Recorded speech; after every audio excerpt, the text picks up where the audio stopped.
We teach our athletes to use their whole body to create force. The power comes from the body, not the arms. The force we generate initiates from the hips, transfers through our body with our arms simply being the levers. Just like throwing or hitting a ball or throwing a punch in boxing, in total body force swimming, the force also starts from the rotation of the hips.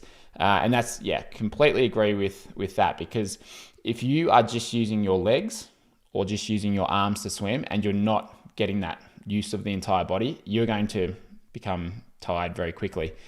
So we really want to get the hips to connect up with the rest of the stroke. And we've done this with a lot of swimmers by improving their timing of the stroke. So for example, sometimes I've had swimmers who have joined our membership, for example, and they've sent me some videos and we see that their timing is way out. They're starting to catch much too early and they're not extending enough. And so there's nothing connected, and it's like their hips are rotating out of sync with the rest of their body, so nothing's connected.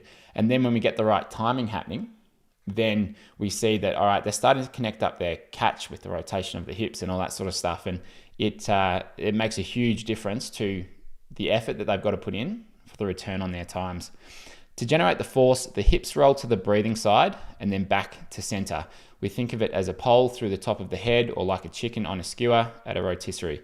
We turn the pole to breathe, and then we bring it back to the center.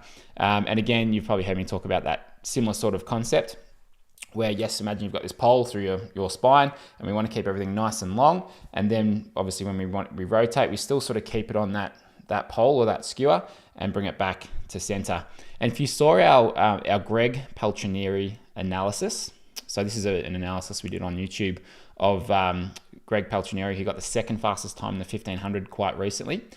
If you look at his stroke, he's kind of got, and it's pretty common with distance swimmers, on his breathing side, he'll turn to the side with his shoulders and he'll sort of load up on that side, and then he'll really bring it back with quite a bit of force. And you see this great connection from that hand coming back over, the return of the head to the center, as well as the rotation of the hips. And you see this great connection happen, and he really kind of loads up on that side. And again, you see that a lot with really good swimmers. And I think that's probably what he's talking about here.